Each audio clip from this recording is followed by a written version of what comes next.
Pas de question. Donc, chaque jour, tu donnes l'autorisation qu'on utilise ton énergie pour le bien commun, entre guillemets. C'est pas du tout le bien commun, c'est la destruction commune. Mais bon, ils appellent ça le bien commun. On utilise donc ton énergie pour mener à bien un projet. Et on dit que c'est l'État, que c'est ce que l'État veut, que oui, vous avez décidé de nous nommer gouvernement, je sais pas quoi. Tout ça, c'est du bullshit. Tout ça, c'est du bullshit. On prend ton consentement et on te fait accepter des choses qui sont contre nature. Contre nature. Et l'homme qui vit contre nature, automatiquement, c'est une loi, les gars. Automatiquement, il s'autodétruit. Directement. Parce que l'homme est censé vivre en harmonie avec la nature. Donc, dès qu'il n'a plus la possibilité de le faire, il commence l'autodestruction. Et vous en subissez les conséquences au quotidien. Pourquoi tu souffres? Pourquoi tu as un mal-être? C'est l'autodestruction. Parce que tu es contre nature. Et cette contre-nature, on la provoque à travers une programmation au préalable. Et cette programmation, on l'a fait pourquoi? Parce que tu dors. Tu ne remets rien en question. Tu crois tout ce qu'on te dit. Conséquence, autodestruction. Impossible d'évoluer. Impossible d'être heureux. Est-ce que vous pensez que l'homme est né pour être malheureux? Qui vous a dit ça? Qui t'a dit que t'es né sur Terre pour être malheureux? Que fallait forcer les choses pour que ça marche? Qui vous a menti en fait? C'est qui le menteur? Faut l'enfermer. C'est qui vous a dit ça en fait? Que fallait forcer pour réussir? C'est une programmation qu'on vous a mis. On vous a dit que vous deviez forcer pour obtenir des choses. Et les voilà, ils se mettent à forcer partout. Forcer dans les relations, ils sont possessifs, ils forcent les projets, ils forcent ceci, ils forcent cela. Qui vous a dit ça en fait? On vous a scammé. On vous a scammé. Et pourquoi on vous a scammé à ce niveau-là? Parce qu'il fallait que l'homme devienne une usine à énergie. L'homme qui est en train d'espérer à vouloir faire quelque chose et qui se force à vouloir réaliser quelque chose, produit de l'énergie. Produit de l'énergie qui va aller alimenter des esprits bien spécifiques. Et donc l'homme reste dans un cercle vicieux de espérance, j'espère, je prie, je demande à Dieu qui va me donner, d'attente, donc c'est toujours l'espérance, j'attends, c'est encore de l'énergie qui est déployée, j'attends vraiment que Dieu ou que le vent favorable hypothétique arrive, j'attends, j'obtiens des petites choses qui me rassurent, voilà, donc j'ai mes petites bénédictions, mais ce n'est pas vraiment ce que je veux.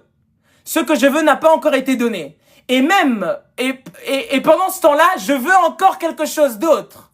Donc tu restes maintenant dans ce cycle de je veux, et tu te rends compte que les choses n'arrivent pas, tu commences à alimenter un nouveau cycle qui est celui de la frustration pour ne jamais sortir d'ici en fait.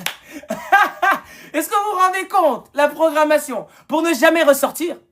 Tu meurs avec des frustrations, donc réincarnation, bien évidemment. Puisque tu es attiré par résonance aux choses que tu n'as jamais pu avoir, tu reviens sur Terre. Et puisque tu dors trop encore, tu te remets à espérer de nouvelles choses. Mais jusque quand en fait? Jusque quand?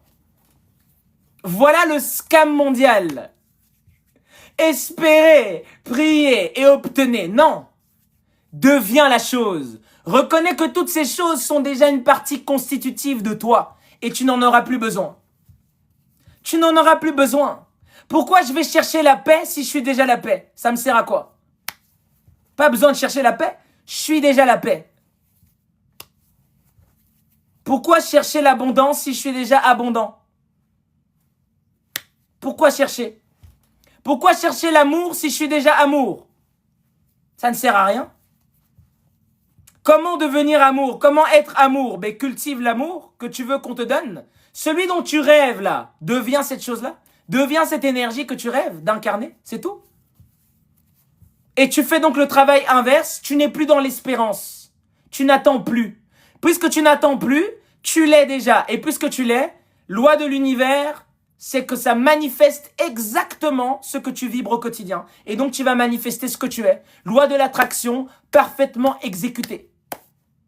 Jamais enseigner dans les livres parce que ce n'est pas vendeur. Se transformer soi-même, ce n'est jamais vendeur. Ça doit toujours être les autres le problème. Là, tu vends. Là, c'est 100 000 exemplaires vendus, 1 million d'exemplaires vendus dans le monde. Quand le problème, c'est les autres. Mais quand c'est toi, c'est pas vendeur. C'est pas vendeur de dire que pour attirer la richesse, attirer ces choses-là, faut déjà être riche soi-même. Ce n'est pas vendeur. C'est plutôt vendeur de ferme les yeux, médite, visualise pour attirer l'argent. Ça vend beaucoup. Vous voyez? C'est le monde inversé. C'est les best-sellers à tout va. Réfléchissez, devenez riche. Combien de gens dans le monde l'ont? Combien de gens ont compris le livre? Zéro. Ou quasi zéro en tout cas. Mais plus d'1 million de gens l'ont. Donc vous avez tous un best-seller, plein de livres dans la bibliothèque, mais tu ne sais pas les utiliser. Pourquoi? Parce que ce sont des demi-vérités qui te sont proposées. Demi-vérités qui te sont proposées. Si on te donne une demi-vérité et tu ne sais pas l'utiliser, elle devient destructrice. Immédiatement. Immédiatement. Une demi-vérité qui est donnée à un peuple qui n'est pas conscient, mais c'est pour l'abattre. C'est pour l'abattre. C'est pour le piéger dans l'espérance, le piéger dans la matérialité en fait. Ah ouais les gars, c'est violent. Mais c'est la vérité. Pourquoi demi-vérité on me dit? Il n'y a aucun livre qui te donne la vérité absolue, ça n'existe pas. Toutes les vérités sont des demi-vérités. Est-ce que vous connaissez cette phrase? Toute vérité est une demi-vérité. Tu dois expérimenter. Tu dois vibrer, incarner la chose pour qu'elle devienne vérité, qu'elle devienne une véritable vérité, si on peut dire comme ça. La vérité absolue est expérimentale. La vérité absolue est expérimentale. Si tu ne plonges pas à l'intérieur de toi, si tu ne te poses pas de questions, si tu ne rentres pas dans la spiritualité originelle, impossible d'évoluer. Impossible. Non, justement, chacun sa propre vérité, ce n'est pas vrai, il n'y en a qu'une seule. Il n'y en a qu'une seule. C'est pas chacun sa propre vérité. C'est chacun sa propre vérité dans les religions, oui. Moi, je crois que Jésus va revenir. Ah non, pour moi, il va pas revenir, hein. Ah, ça, c'est dans les religions. Oui, là, chacun sa vérité. Mais dans la spiritualité, il n'y en a qu'une seule. Et toute personne qui expérimente cela converge vers la même vérité. Comme je l'ai expliqué au début du live. Jésus, Bouddha, Krishna, tous ces Platon, Aristote, tous ceux qui ont étudié en Égypte antique arrivent à la même conclusion. Osiris, tout le monde. Enoch, tout le monde arrive à la même conclusion. L'homme est divin. L'homme est le tout. Si vous n'arrivez pas à cette conclusion, méditez encore. Méditez même jusqu'à la fin de votre vie. Et si ça ne marche toujours pas, vous méditerez dans les prochaines vies.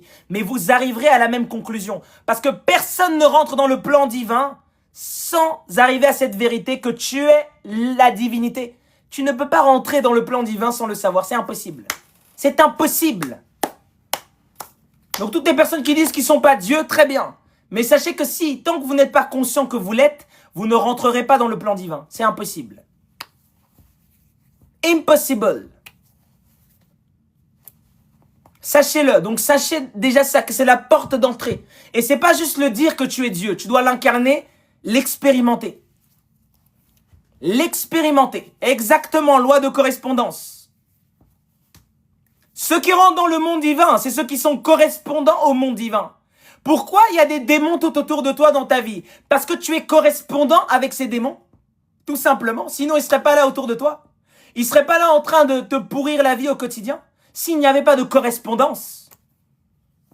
Et je viens de vous expliquer que cette correspondance est volontairement mis dans votre champ. On vous pousse à être correspondant, à vibrer en harmonie avec les démons. C'est pour ça que tout ce bas monde est constamment dans les basses fréquences. Pourquoi, à votre avis? Parce que quand tu es dans des basses fréquences, tu ne peux te connecter avec des forces supérieures, puisque tu es dans les basses fréquences. Tu te connectes, tu te branches exclusivement aux entités qui vibrent à ta fréquence. L'égoïsme, la